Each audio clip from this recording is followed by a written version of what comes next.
Hi friends, చూడండి బెండకాయ చారు చేస్తున్నా. బెండకాయ చారు చూడండి. ఇవి బెండకాయలు ఇట్లా పొడుగ్గాన కోసుకోవాలి, కొంచెం పెద్దగా. సరేనా? ఏదో కలెమాకు, పచ్చిమిర్చి, ఉల్లిగడ్డ కూడా ఇట్లా దొడ్డుగా కోసుకోవాలి. కొత్తిమీర, ఉప్పు, కారం, పసుపు అవి కామనే కదా. ఇప్పుడు గిన్నె పెట్టుకున్నా ఫ్రెండ్స్. ఆయిల్ వేస్తున్నా. ఆయిల్ వేసేసిన.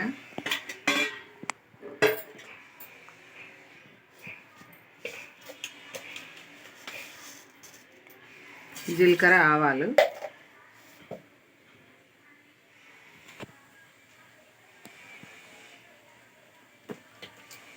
పచ్చిమిర్చి వేసిన.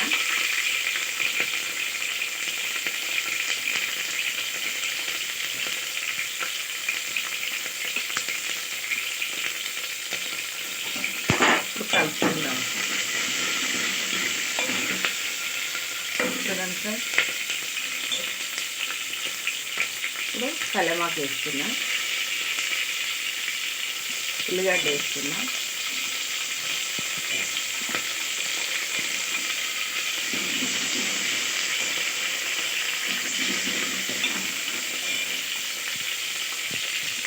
ఇప్పుడు బెండకాయలు ఎక్కువ వేగనియొద్దు, అవన్నీ జీలకర్ర ఆవాలు ఒకటి వేగితే చాలు, ఇవి లైట్గానే వేయాలి. ఇప్పుడు బెండకాయలు వేసేసిన.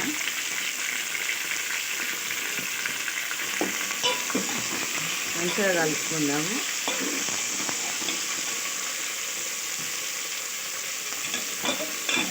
చలి అయితే చాలా ఉంది ఫ్రెండ్స్ మా దగ్గర. చాలా అంటే చాలా ఉంది. అసలు చలికి బయటికి వెళ్ళాలంటేనే భయంగా ఉంది. మంచు కురుస్తుంది మా దగ్గర. చూడండి సార్,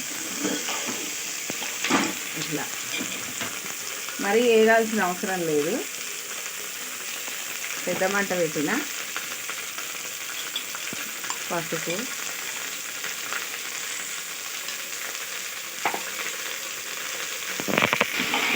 చూడండి సార్, పసుపు వేసి కలుపుతున్నా. ఇప్పుడు కారం వేస్తున్నా. ఒక స్పూన్ కారం వేసిన.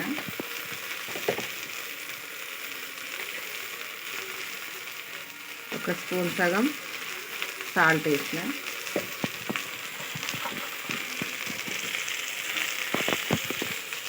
ఇప్పుడు టమాటా ముక్కలు వేస్తున్నా.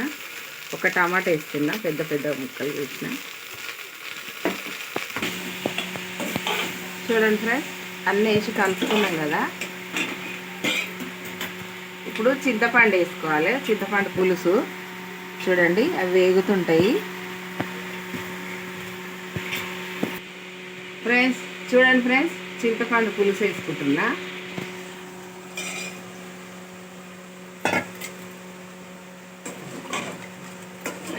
ఇప్పుడు మరగనిద్దాము.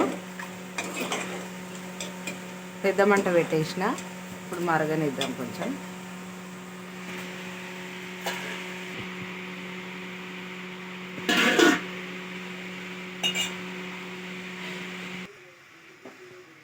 చూడండి ఫ్రెండ్స్, శనగపిండి కలిపి పోసిన.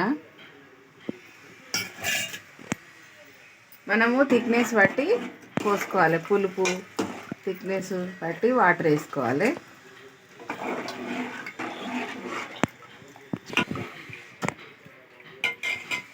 కొంచెం వాటర్ వేస్తున్నా.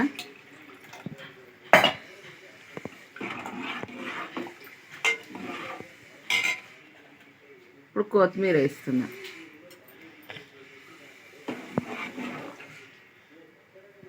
ఒక 2 మినిట్స్ అయిపోయిన తర్వాత చూద్దాం. పులుపు అవన్నీ సరిపోయినాయా చూద్దాం. పులుపు ఎక్కువ అనిపించింది అనుకో మళ్ళీ కొంచెం వాటర్ వేసుకోవచ్చు, సాల్ట్ వేసుకోవచ్చు. ఇంకేం వేసే అవసరం లేదు. ధనియాల పొడి ఉంది కదా, అది కూడా వేస్తా కొంచెం. ఇక ఇది కూడా వేస్తున్నా. కలెమాకు రెమ్మ, ఒక కలెమాకు రెమ్మ వేసిన. కొంచెం ధనియాల పొడి బాగుంటుంది. పొరడా. చూడండి ఫ్రెండ్స్, అయిపోయింది. మంచిగా ఇగో మసులుతుంది చూడండి. అన్నీ సరిపోయినాయి. స్టవ్ కట్టేస్తున్నా. ఓకేనా, స్టవ్ ఆపేసేసి చూడండి. ఓకేనా, చూడండి, చేసి చూడండి. చాలా టేస్ట్ ఉంటుంది. సాంబార్కు దీనికి కొంచెం తేడా ఉంటుంది అంతే, సేమ్ అంతే, మంచిగా ఉంటుంది. సరేనా, చేసుకొని చూడండి. లైక్ షేర్ సబ్స్క్రైబ్, గంట కొట్టండి. బాయ్.